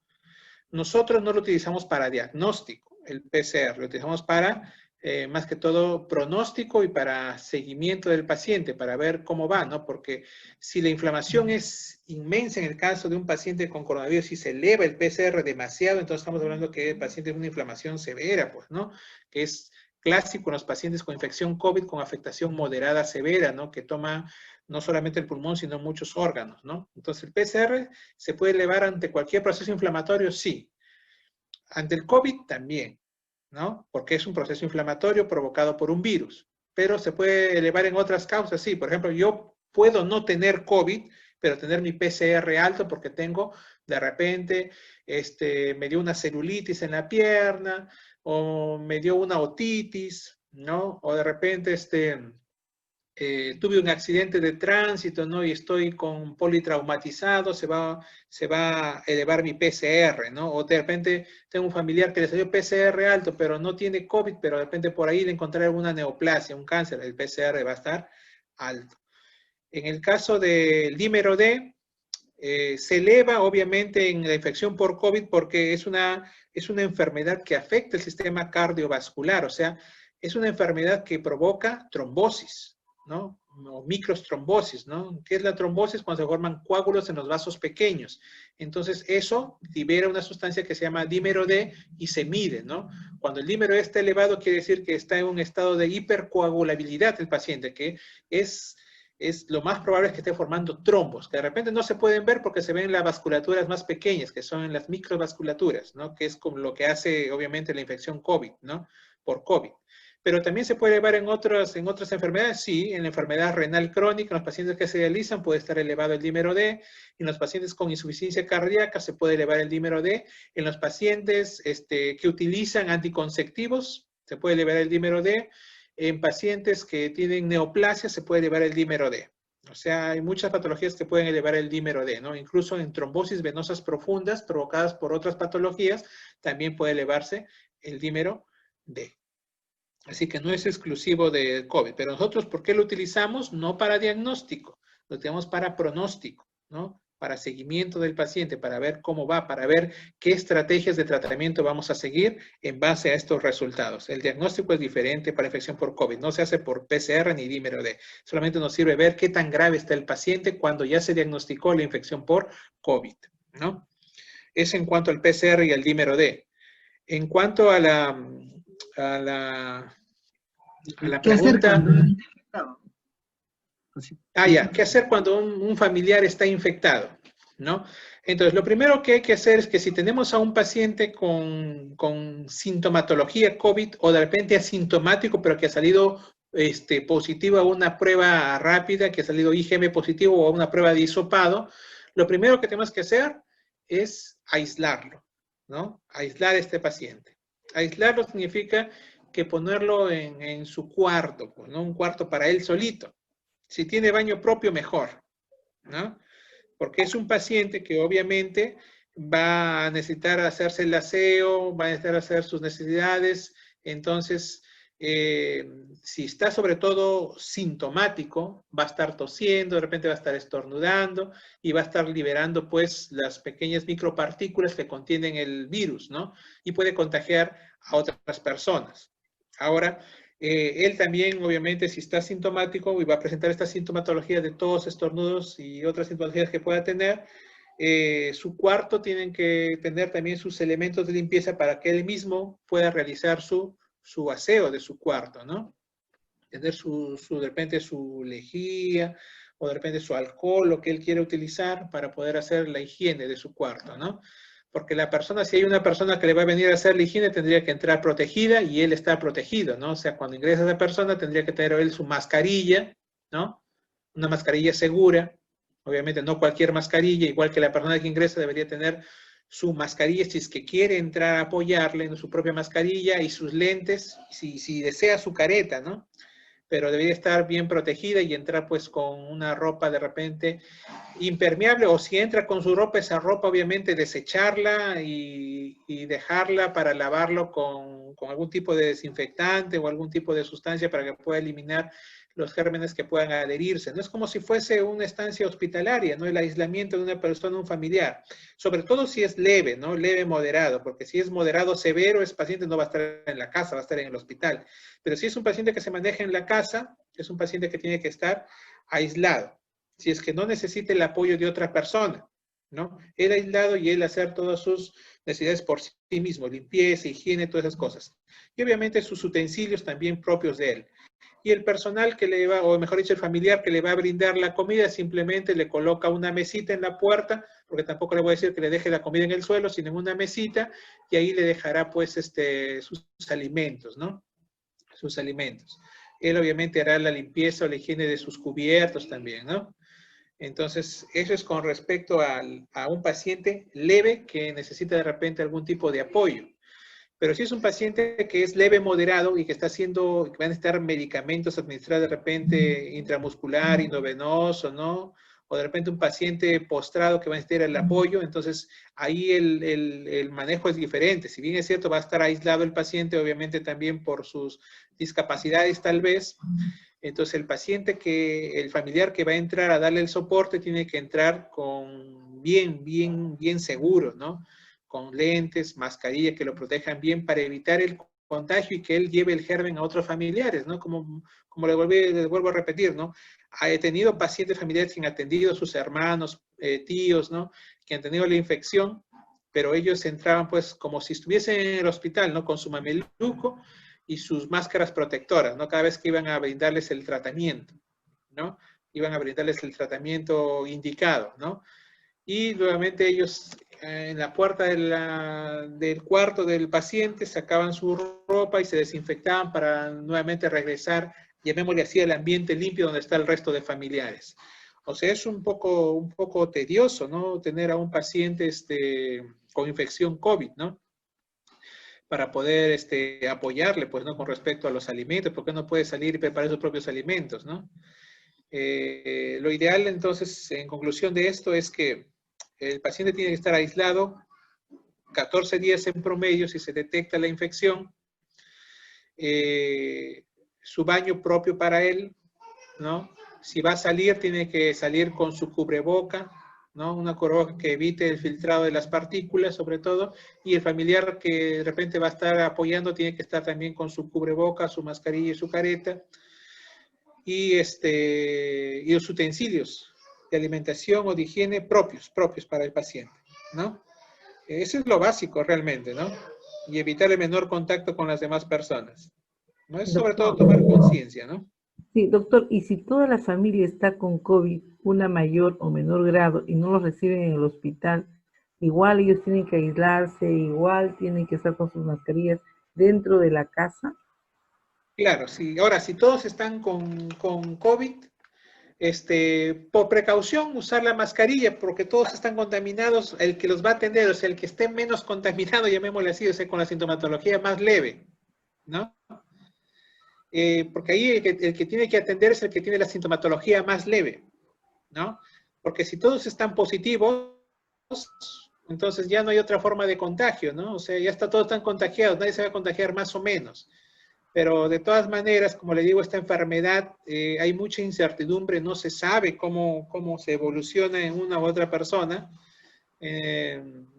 ¿Por qué el personal de salud llega a estados críticos, por ejemplo? Porque nosotros estamos frecuentemente con pacientes COVID y tenemos alta carga viral. O sea, ¿qué significa alta carga viral? O sea, tenemos paciente X, Y y Z que nos están liberando por su misma dificultad respiratoria todos los virus, ¿no? Entonces se infecta de esa manera el personal de salud. Entonces, alta carga viral quiere decir que recibimos de X, Y y Z los gérmenes, ¿no? En el caso de ustedes, como todos están contaminados, alguien tuvo que haber llevado la infección, todos han recibido de repente la misma carga viral, ya no creo que produzcan más allá porque es el mismo germen, es el mismo virus, ¿no? Toda la familia es llamémosle el virus, coronavirus, X, llamémosle así, todos tienen ese coronavirus X, ¿no? Que sigue siendo el COVID-19, pero todos lo tienen, ¿no? Entonces ya no va a haber un contagio severo en cuestión de sintomatología, porque ya están desarrollando cada uno su sintomatología en función a la característica de su cuerpo. Porque en una familia, como bien lo ha dicho o bien lo ha preguntado, puede haber que desarrollen sintomatología leve, hay otros leve, moderada y hay otros severos. Los severos no los vas a tener en la casa, jamás, ¿no? No creo que el hospital no lo reciba, porque si no lo recibe, los severos, lo más probable es que se mueran en menos de 5 días, ¿no? Y para que tú estés cambiando el oxígeno a cada rato son 15 litros por minuto, o sea que un balón de oxígeno de 10 litros o de 8 litros no te va a durar ni 2 horas, ¿no? Tienes que estar saliendo constantemente. O sea, este paciente no te aguanta mucho, los pacientes moderados en casa. En cambio, los leves moderados, pues ellos pueden ser tratados, ¿no? Pueden ser tratados en la casa. Pero no se preocupen, si todos tienen COVID, ¿no? En la casa, medida de seguridad, las mínimas, la higiene obviamente, ¿no? Tiene que seguir siendo lo mismo. Si yo tengo COVID y tengo a mi hermana que tiene COVID, entonces, y ella de repente necesita de mi ayuda, yo puedo ayudarla, ¿no? No es que me voy a enfermar más porque tengo el virus dentro de mí, ¿no? No es como estar en el hospital por si acaso, ¿no? No sé si me dejo entender en esa parte. Doctor, en todos los lugares nos dan diferentes tipos de alcohol. Aquí hay una pregunta que el alcohol del 96% no sirve para desinfectar. ¿Cuál es el que usted nos recomienda? Lo que pasa es que es con respecto a la evaporación, ¿no? O sea, se dice que el alcohol en gel, ¿por qué desinfecta mejor? Porque, bueno, como está en gel, se queda más tiempo en la mano, ¿no? Se queda más tiempo en la mano y por lo tanto el virus está más expuesto al alcohol cuando es en gel, ¿no? Pero también sucede cuando es al 70%, porque como está a mayor combinación de agua, entonces demora menos en evaporarse, ¿no? Por lo tanto, hay una mayor exposición del virus al alcohol, en otras palabras, ¿no? Cuando es al 96%, la evaporación es más rápido, el virus es más, el alcohol es más volátil. Por eso se recomienda en proporciones de 70% para tener una mayor exposición del virus al alcohol. No significa que no pueda desinfectar el alcohol al 96%. ¿Por qué? Porque también se recomienda que cuando uno se echa alcohol no es que me echo una pasadita, ¿no? Sino tienes que estar también un promedio de 20 segundos frotándote con el alcohol, ¿no? En el caso de nosotros, pues en los hospitales, no es que agarro un poquito, así como nos echan en los supermercados, cuando tú entras te echan solamente un spray, eso engaña muchachos, ¿no? Porque te echan un poquito y eso se va a evaporar, ¿no? Tú tienes que estar así como el jabón, vas a estar 40 segundos, con el alcohol mínimo 20 segundos haciendo la frotación, ¿no? Por esa característica, ¿no? Por la volatilidad, ¿no? Del alcohol.